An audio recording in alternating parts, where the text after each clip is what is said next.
ओम शांति। आज 8 जनवरी 2024 के साकार बाप दादा के मधुर महावाक्य। बाबा ने कहा, मीठे बच्चे, बाप की याद में रह सदा हर्षित रहो। याद में रहने वाले बहुत रमणीक और मीठे होंगे। खुशी में रह सर्विस करेंगे।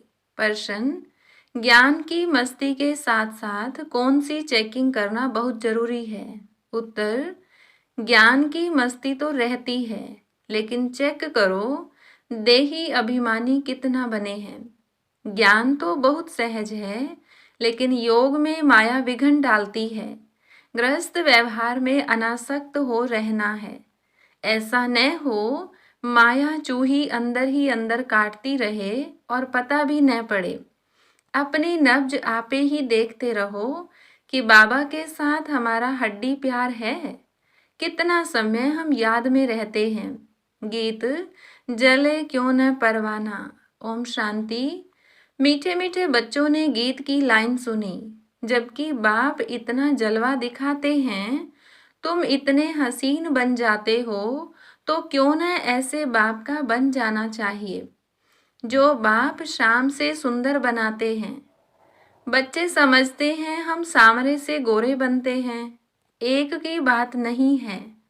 वो लोग श्री कृष्ण को शाम सुंदर कह देते हैं। चित्र भी ऐसा बनाते हैं, कोई सुंदर तो कोई शाम। मनुष्य समझते नहीं कि यह हो कैसे सकता है। सतयुग का प्रिंस श्री कृष्ण सांवरा हो न सके। श्री कृष्ण के लिए तो सब कहते हैं, श्री कृष्ण जैसा बच्चा मिले, पति मिले, फिर वह शाम कैसे हो सकता है। कुछ भी समझते नहीं हैं। श्री कृष्ण को सांवरा क्यों बनाया है, कारण चाहिए। यह जो दिखाते हैं सर्प पर डांस किया, ऐसी बात हो न सके। शास्त्रों में ऐसी ऐसी बातें सुनकर कह देते हैं, वास्तव में ऐसी कोई बातें हैं नहीं। जैसे चित्रों में दिखाते हैं शेष नाग की शैया पर नारायण बैठा है, ऐसी कोई सर्प की शैया आदि होती नहीं। इतने सैकड़ों मुख होते हैं क्या? कैसे कैसे चित्र बैठ बनाए हैं। बाप समझाते हैं इनमें कुछ भी रखा नहीं है। यह सब भक्ति मार्ग के चित्र हैं, परंतु यह भी ड्रामा में नूंद है। शुरू से लेकर इस समय तक जो नाटक शूट हुआ है, उनको फिर रिपीट करना है। यह सिर्फ समझाया जाता है कि भक्ति में क्या क्या करते हैं, कितना खर्चा करते हैं, कैसे कैसे चित्र आदि बनाते हैं। आगे जब यह सब देखते थे तो इतना वंडर नहीं खाते थे। अब जब बाप ने समझाया है तो बुद्धि में आता है, बरोबर यह सब भक्ति मार्ग की बातें हैं। भक्ति में जो कुछ होता है वह फिर भी जरूर होगा, सिवाय तुम्हारे और कोई भी यह समझ न सके। यह तो जानते हो, ड्रामा में जो पहले से नूंद है वही होता रहता है। अनेक धर्मों का विनाश, एक धर्म की स्थापना होती है। इसमें बड़ा कल्याण है। अभी तुम यह प्रार्थना आदि कुछ नहीं करते हो, वह सब करते हैं भगवान से फल लेने के लिए। फल है जीवन मुक्ति, तो यह सब समझाया जाता है। यहाँ है प्रजा का प्रजा पर राज्य।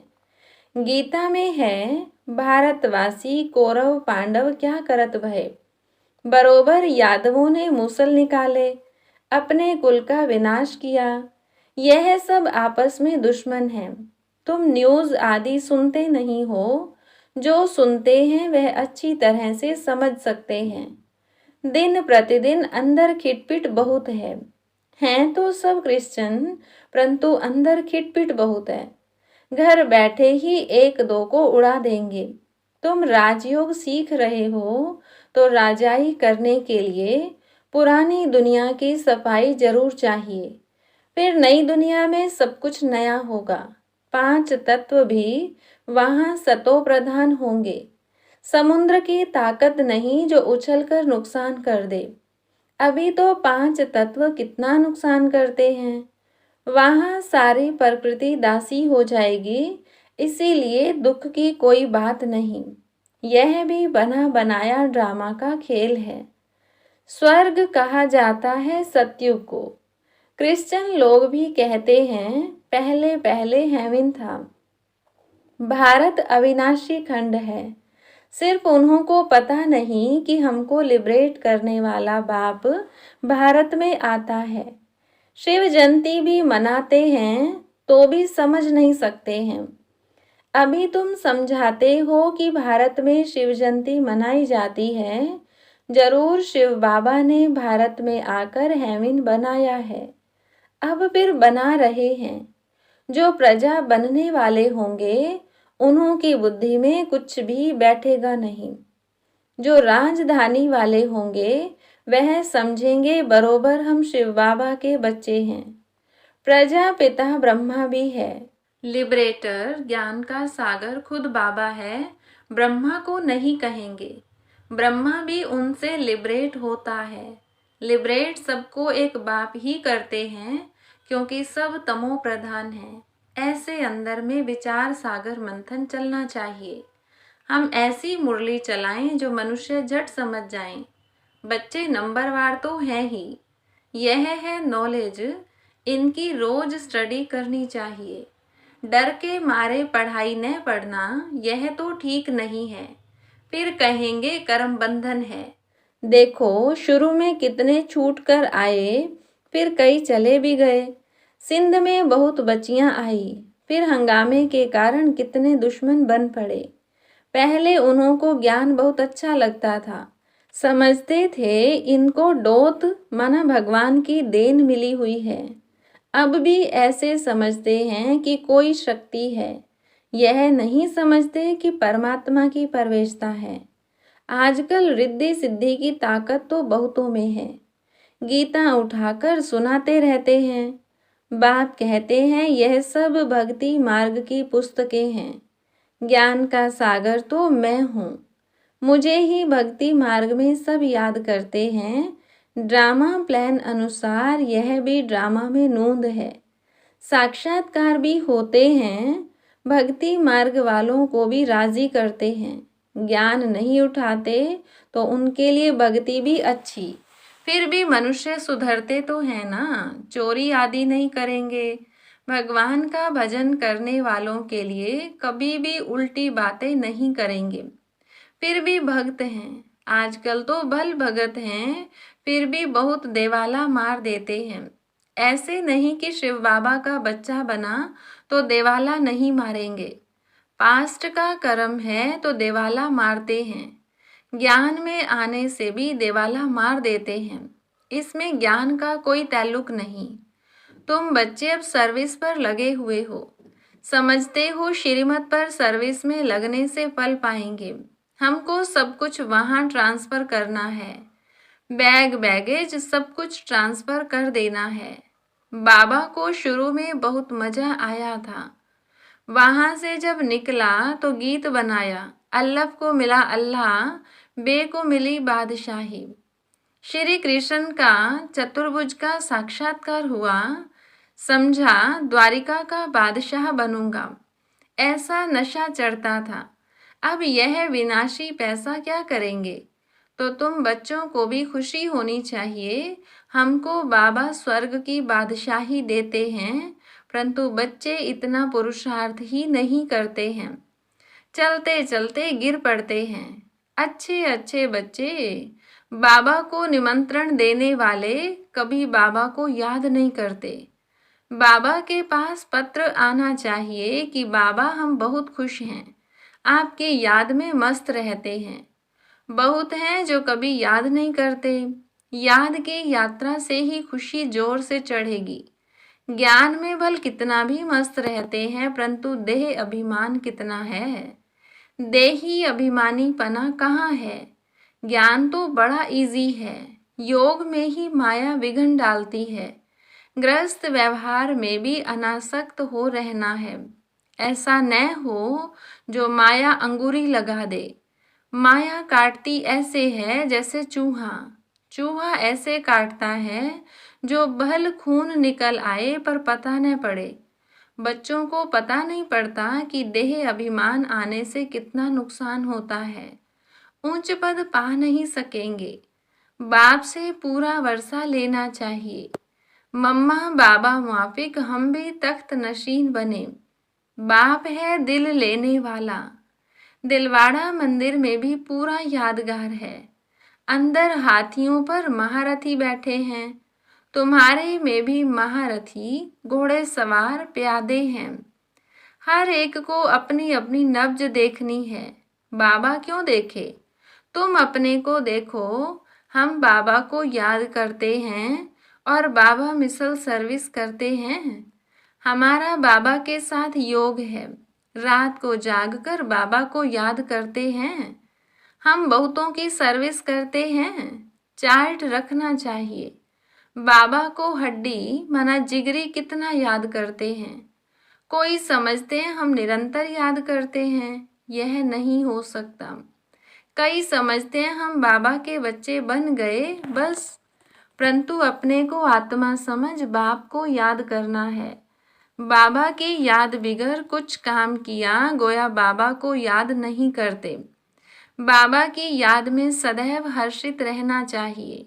याद में रहने वाला सदैव रमणीक रहेगा, हर्षित मुख रहेगा।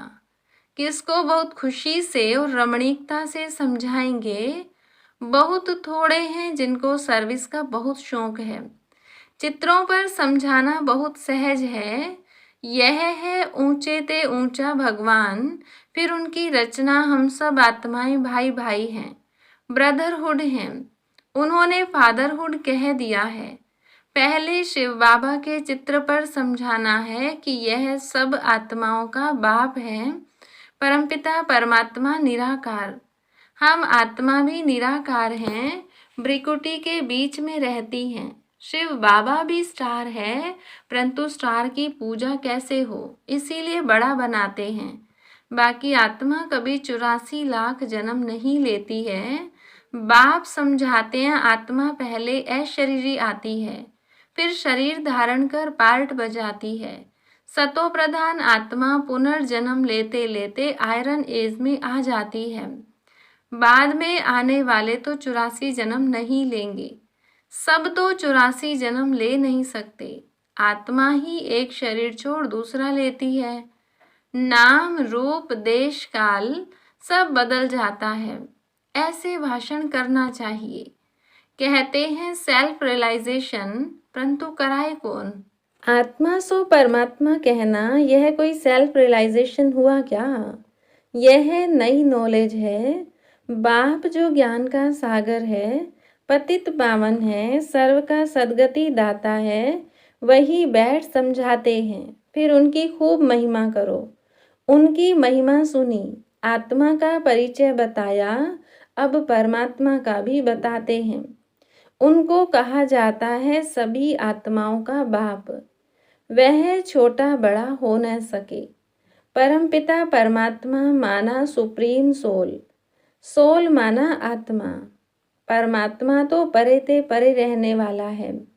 वह पुनर्जन्म में नहीं आते हैं, इसीलिए उनको परमपिता कहा जाता है। इतनी छोटी आत्मा में पार्ट भरा हुआ है। पतित पावन भी उनको ही कहते हैं। उनका नाम हमेशा शिव बाबा है, रुद्र बाबा नहीं। भक्ति मार्ग में अनेक नाम रखे हैं। उनको सभी याद करते हैं कि पतित पावन आकर पावन बनाओ, तो जरूर आना पड़े। वह आते तब हैं जब एक धर्म की स्थापना करनी होती है। आदि सनातन देवी देवता धर्म।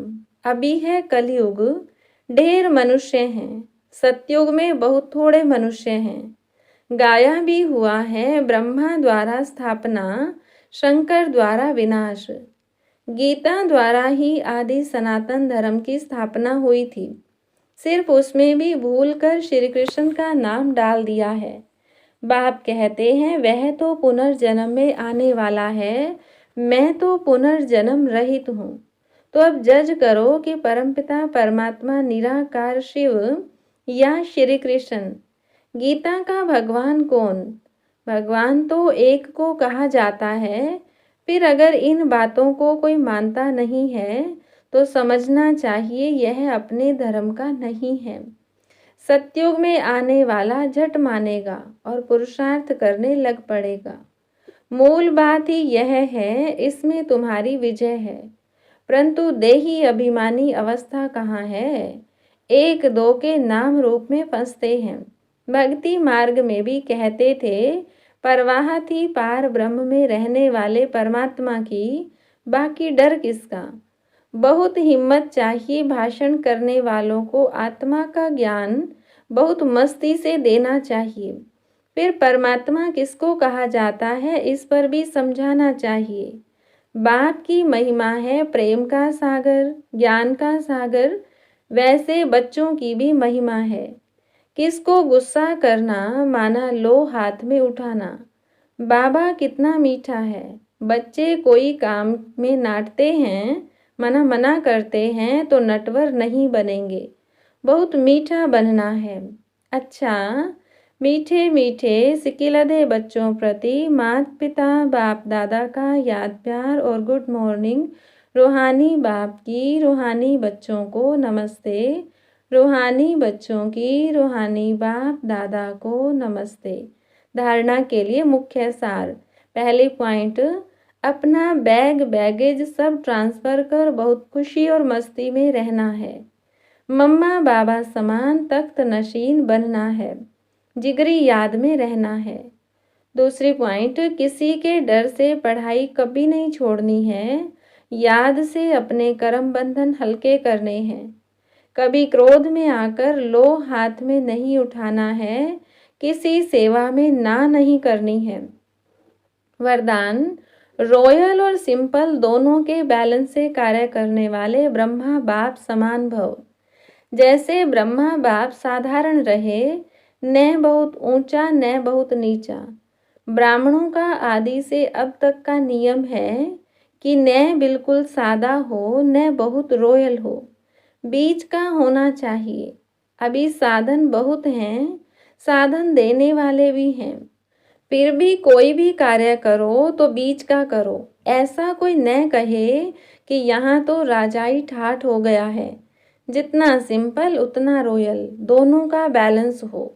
स्लोगन, दूसरों को देखने के बजाय स्वयं को देखो और याद रखो, जो कर्म हम करेंगे हमें देख और करेंगे।